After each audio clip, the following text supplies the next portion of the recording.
It's about history. It's about preservation. It's about sense of place here on Eastern Long Island. With Esperanza Leon, I'm Irwin Levy, and this is Our Hamptons.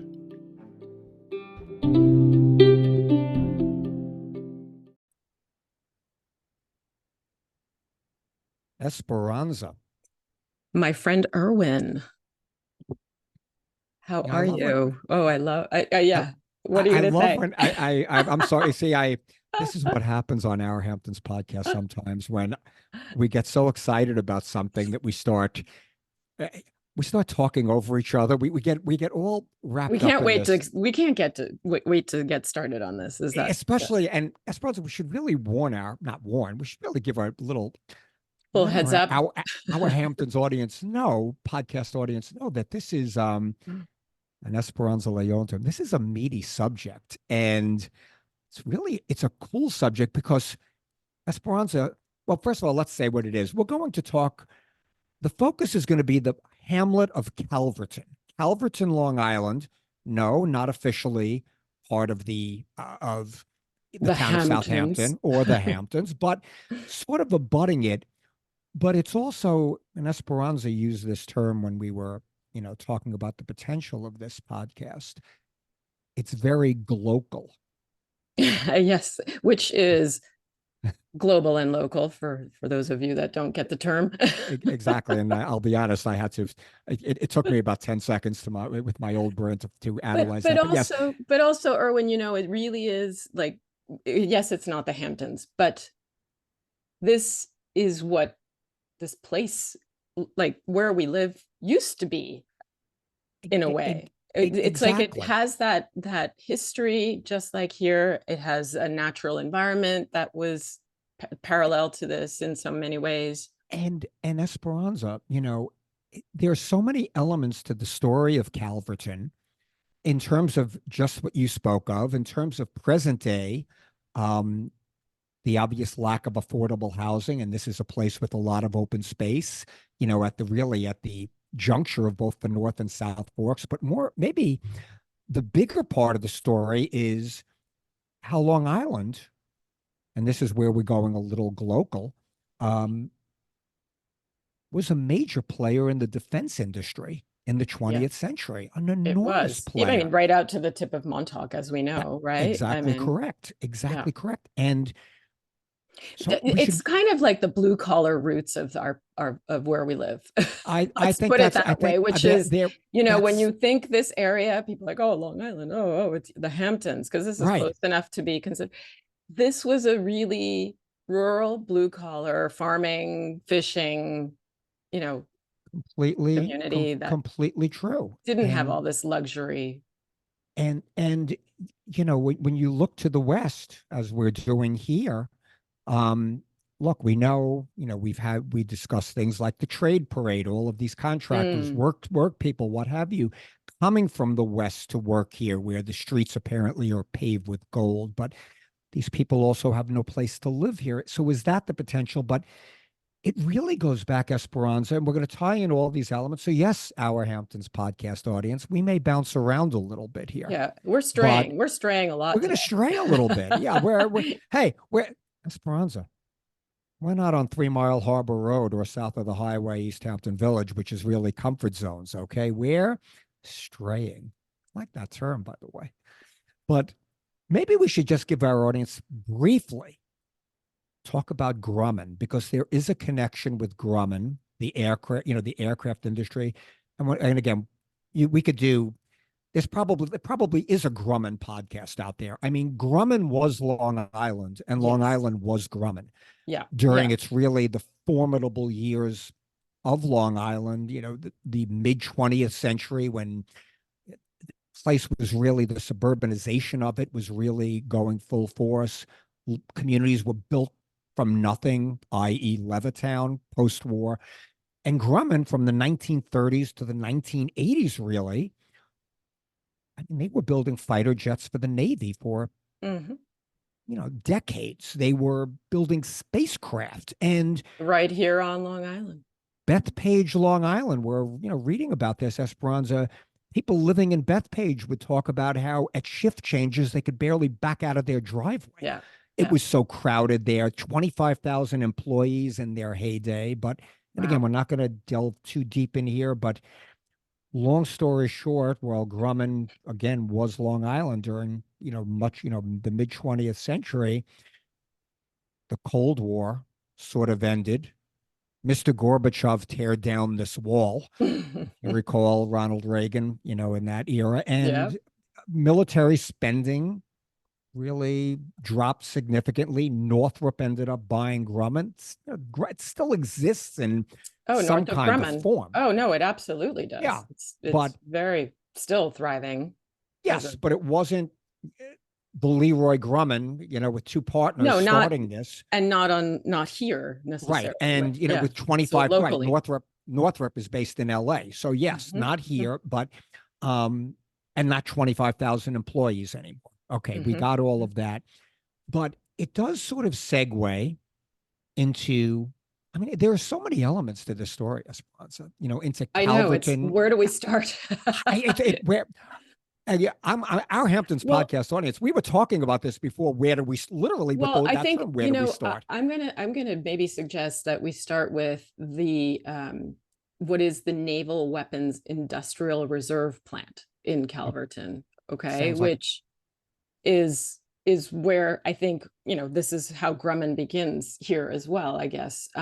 So that was, the Navy basically bought 6,000 acres it's in quite 1950 on the Peconic River, by Route 25. So this area of Calverton.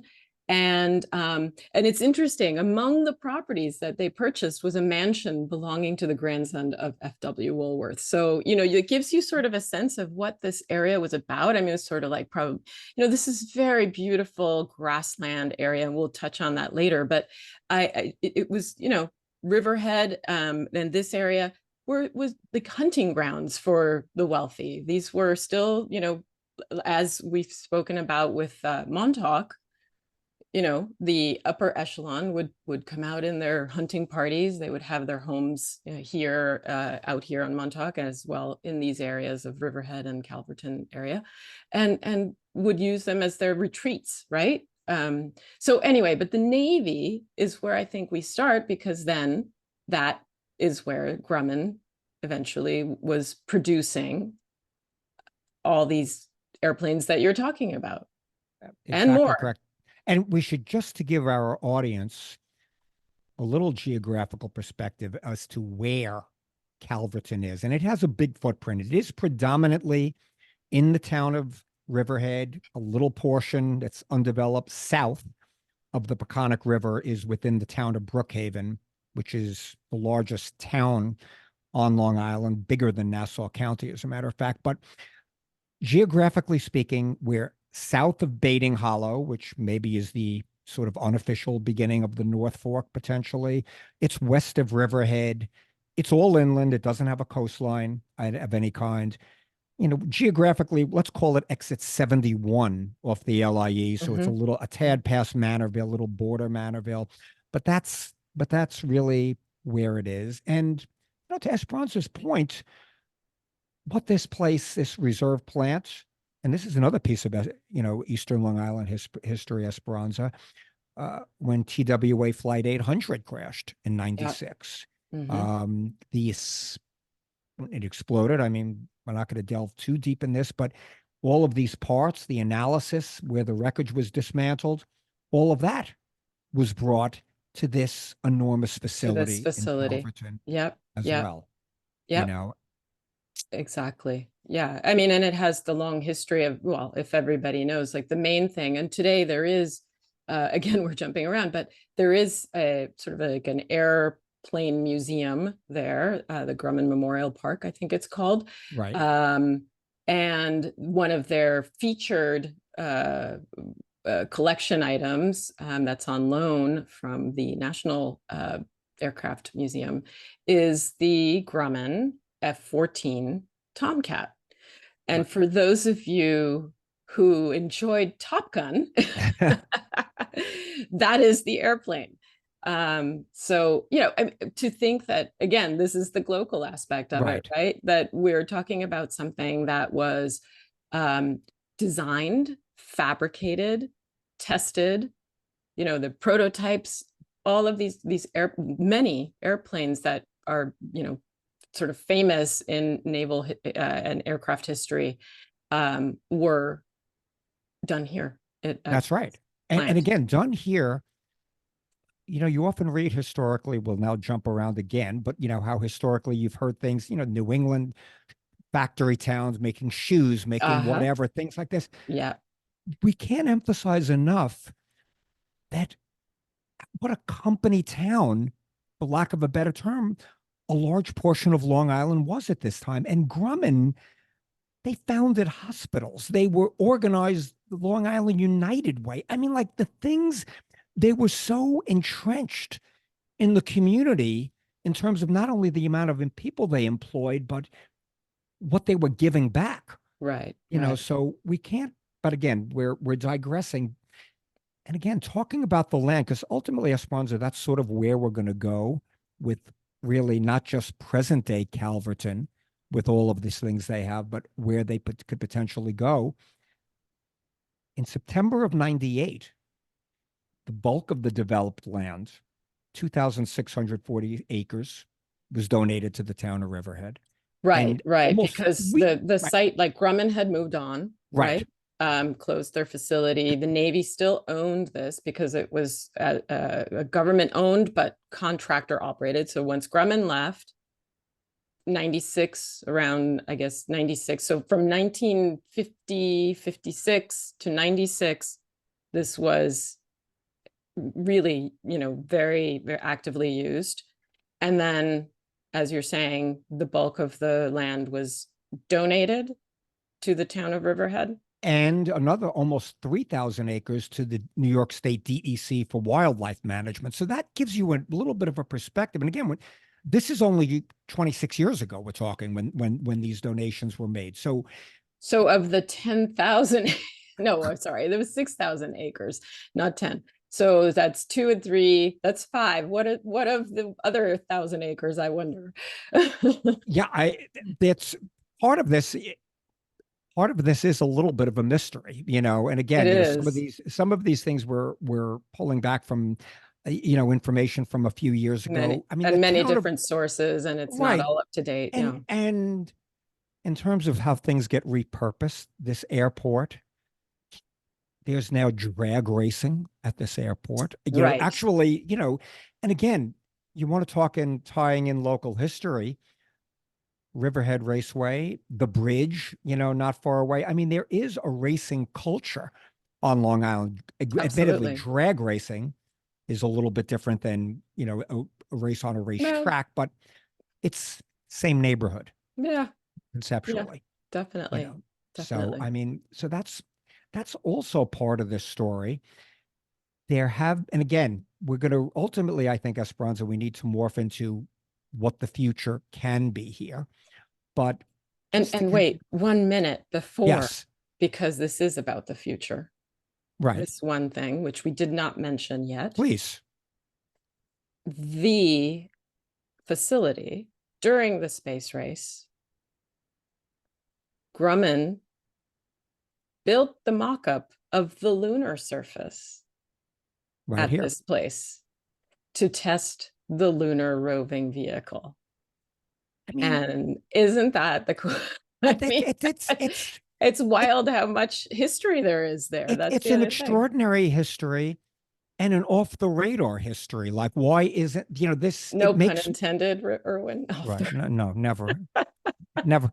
We never intend puns on our Hamptons podcast, but it does make you wonder to that point, Esperanza, why isn't more of an association with that aspect of Long Island history, East End history, even in the public domain, to Yeah, it's sort of what? very fragmented, I would say. And going to your point of where we're going with this for the future, I feel as if apart from the museum that's there, which evidently is sort of run by a small not-for-profit, but kind of by the town, owned by the town of Right. Riverhead. It's all very murky. I mean, it really is sort of Men in Black, this whole No, thing. it, It it, really is. yeah, And yeah, apart from the Calverton National Cemetery, which right, obviously is its own, this was part of this area that was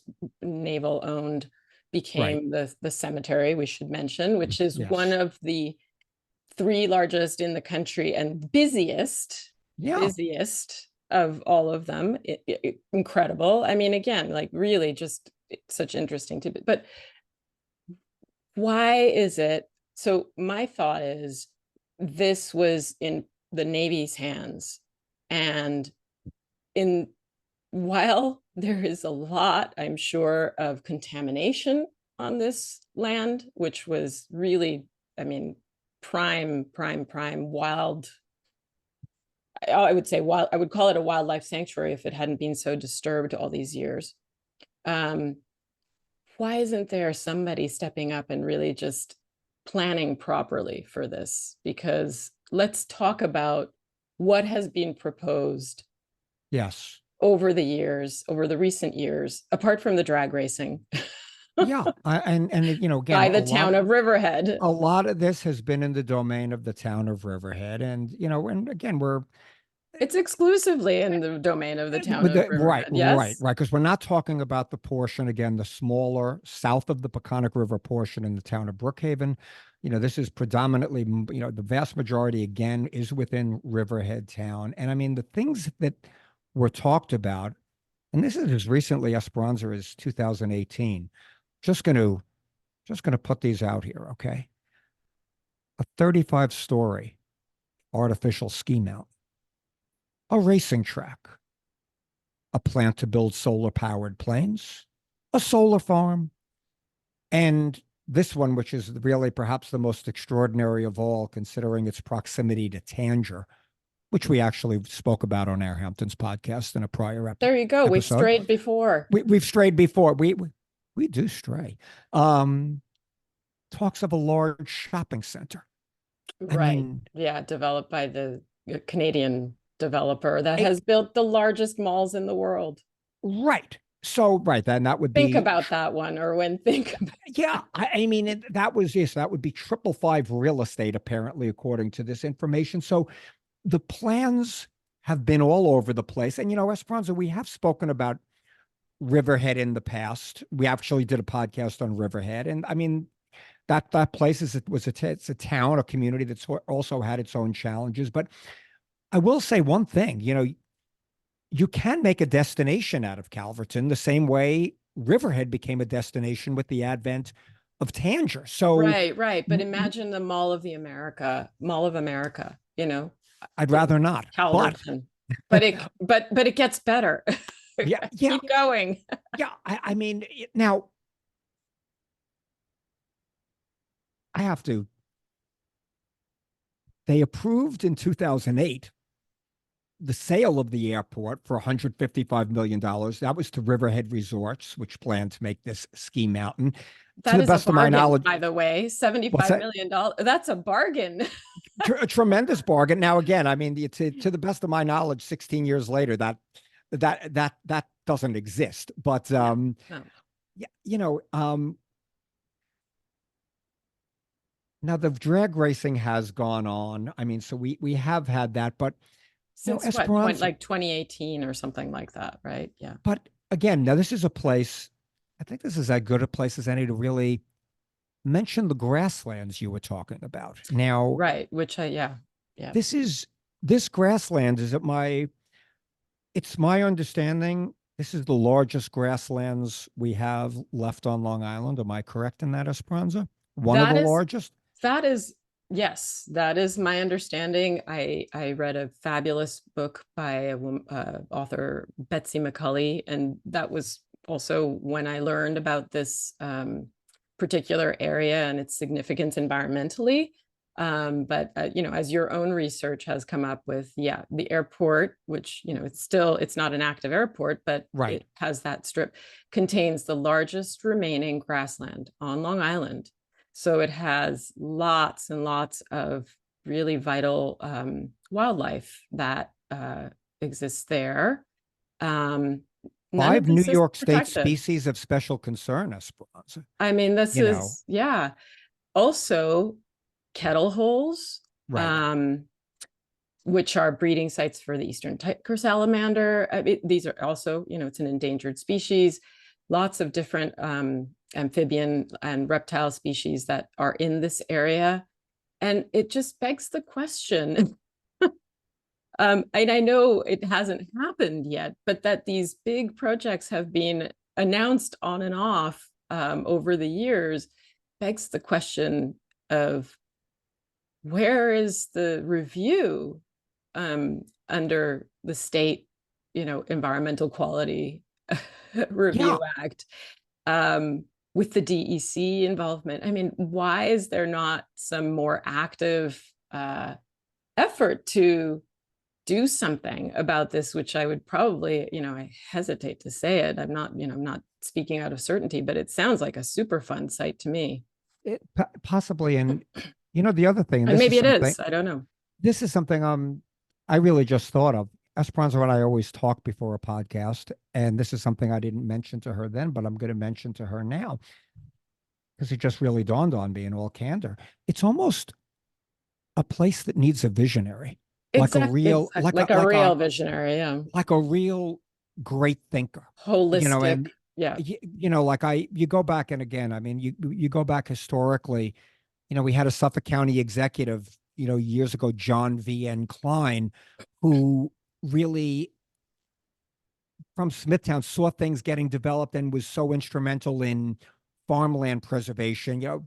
His hands are all over Eastern Long Island, just by how important the preservation of it was. And people, even controversial figures who Lee Koppelman, Mm. people of the, planning commissioners and everything. But And no one's perfect, right? Like no, the right, things, right, nothing, right. it's not that every kind of development is stopped. It's just Correct. making better choices, I guess, that's what I'm getting at. That's exactly right. Esperanza really, when we were discussing this, really wrote something. I'm going to take poetic license and touch on it if it's okay with her, because it's when you're talking about Calverton, present day, the future, like, and this is Esperanza's own words. This is like looking at other industries on Long Island. The blue collar workers that fished in Montauk and bought houses in East Hampton and Southampton, and that's this large Long Island grassland, while protected to a degree. What's going to come? To your point, there's not much planning. It's Amazon warehouse territory if you Well, let it's, it. yeah, if you If you drive let through it. this, well, it's already happening. You have these enormous sort of warehouse office complex, these industrial complex kind Yes. of buildings alongside farmhouses, like little tiny farmhouses. And there is farmland, but then there's, more nursery Right. stock use for the like the agricultural use is not so much for food products, but more for nursery stock, which supplies, guess where? Here, Exactly. our little It, it, enclave of luxury it, of the it, Hamptons. exactly right. And so I knew this was actually going to start morphing into this portion of this dialogue, Esperanza. But again, knowing where this place is, sort of at the juncture of the North and South Fork, um, is this why isn't this place? This is a rhetorical question. I know you don't know the answer. I mean, why isn't this place thought of in terms of housing? More housing, affordable housing, such a enormous problem, particularly on the east end of Long Island. I mean, is this a fertile territory for a visionary thinker to not only think in terms of preserving a grasslands, but creating a community to live near it? Yeah, I mean, I mean, I'm not aware, obviously, as you said, I don't have the answer to that, but there has to be, a way to let's call it develop this land that's not just about building these big industrial size buildings. And I mentioned to you, Irwin, earlier, the history of a place like, well, Hicksville, right? I'm not intimately familiar with Hicksville, but the Hempstead Plain. Picture the Hempstead Plain, which already, even by I think the mid 19th century, was not what it was in the, No. you know, obviously in the earlier 1800s. But you look at that today, it's suburbia, obviously. Completely. This has that coming to it, this area of Calverton. And that's what that's what really alerted me to this, this, what could be it's an opportunity, but could be a total disaster. That is really, the key word, because it really, and again, But it gets it's back, what kind of opportunity, right? right, because Yeah. it does get back to, we need a visionary thinker to really do what needs to be done here. Otherwise, you're in danger. Just, I'm looking at this, Esperanza. You mentioned the hypothetical Amazon warehouse.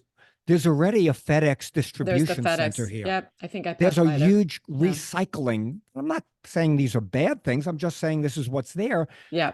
There's a huge recycling facility there, because these are the kind of businesses that need massive amounts of space. Yeah. And where else are they going to find it?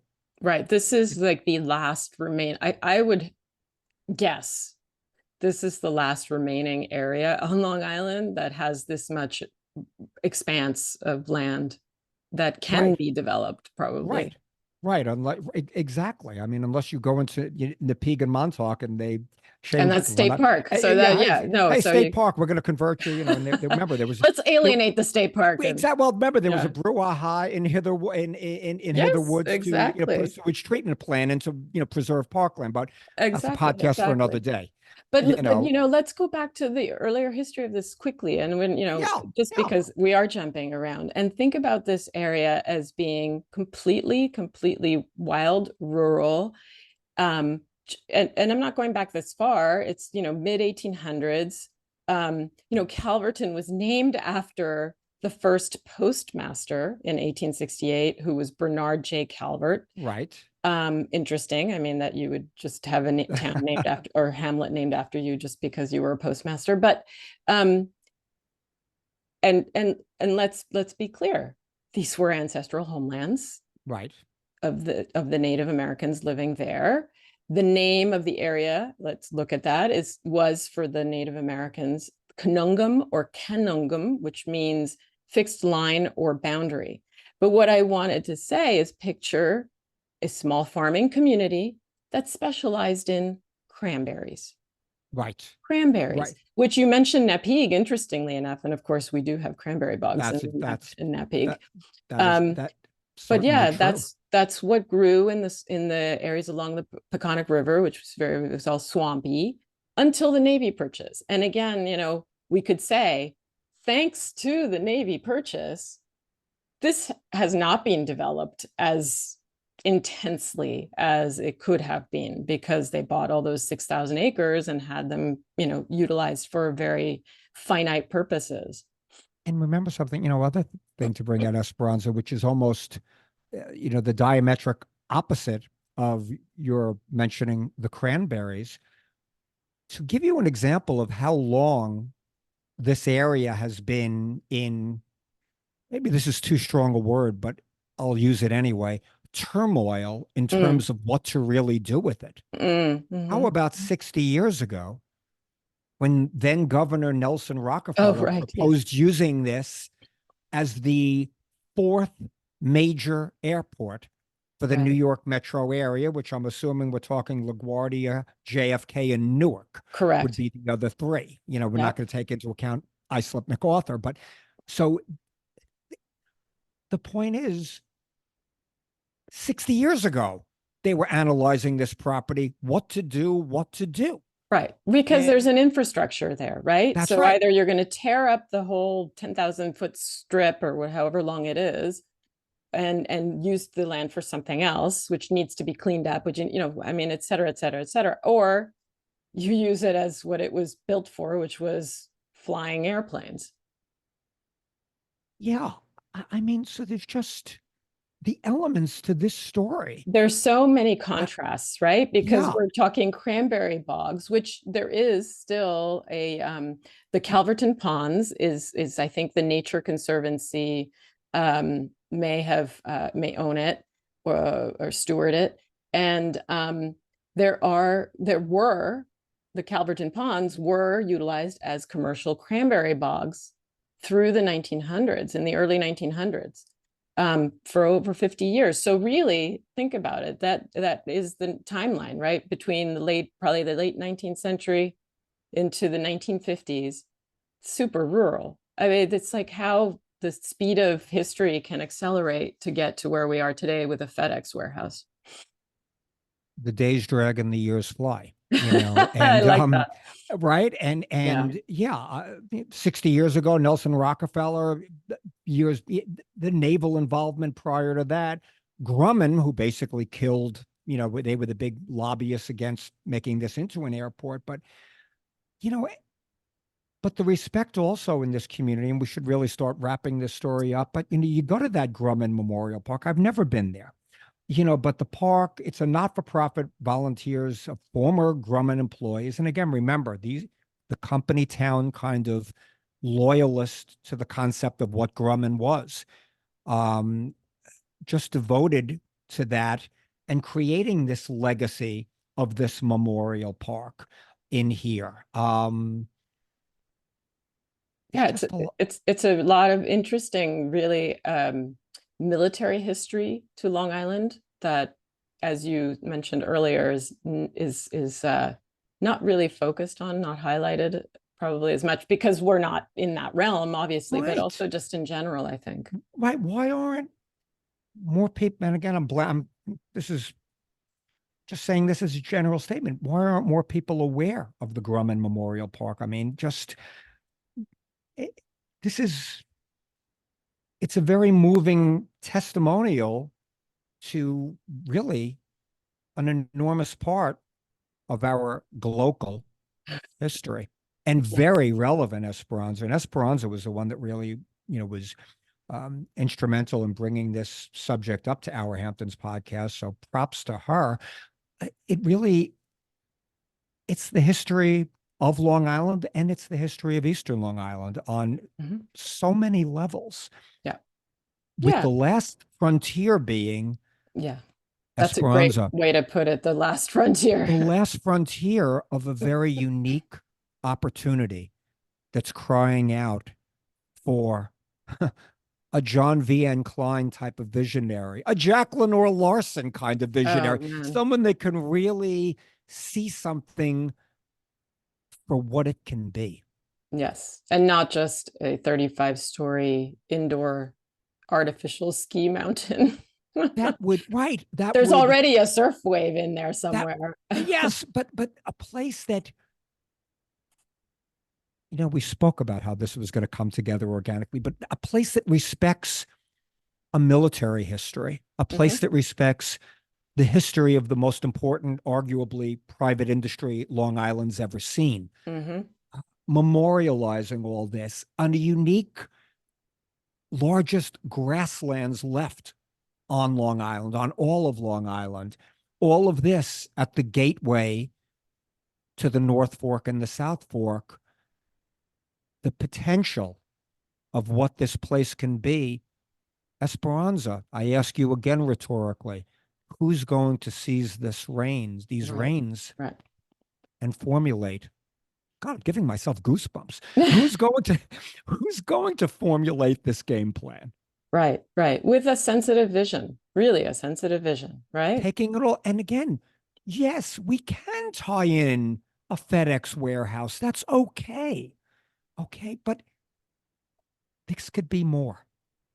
This could be and address a crying need, giving people a place to live that support all of what needs to be supported on the East End of Long Island. Right. Yeah. Not just industrial, not just giving jobs, but actually giving a thriving life to not only people, two-legged creatures, but four-legged and winged and all of the One, wildlife and absolutely. I mean, there's again, just take all of those elements and you really have one of the most, this is such a unique opportunity.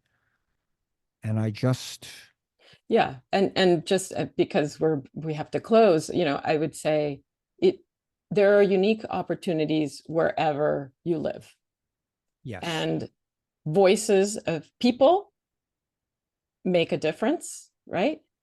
And I look at where we are here on the east end of the South Fork, and I think, okay, there have been visionaries, the Judith Hopes, the Tony Bullocks, who have preserved, who have had that, what you've been talking about.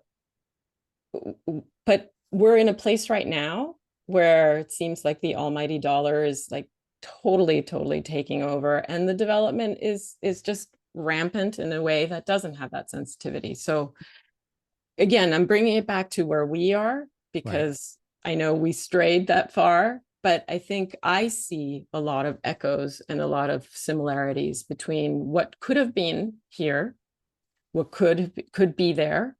right. And so I like you do the call out for this to be, gosh, I mean, just the grassland alone, vital. I mean, some of the rarest wildlife preserve area in New York, in the country, Yes. if not the world, who knows? Yeah. And it's time. It's time to really do this because time will ultimately run out. And we can't let this go in the wrong direction because, it would be tragic. But I think we should leave it there. Esperanza, this was really a thought-provoking, looking at a bigger picture episode of Our Hamptons podcast. And really, thank you for pushing for this subject and bringing it out there to our audience. I mean, Yeah, I'm there's thinking about it more. I'm thinking about it more now than I did before we started, just it's hashing it out. interesting. Yeah, it's interesting, and there's so much great local history there as well. So I encourage people who are listeners to yeah, I mean, go out there, look at what's there, and I think it will get them thinking about, as we are, the potential of this place and what can be, and also to think of looking at our area differently as well. Esperanza, as always, a pleasure. Thank you for Thank you, this. Irwin.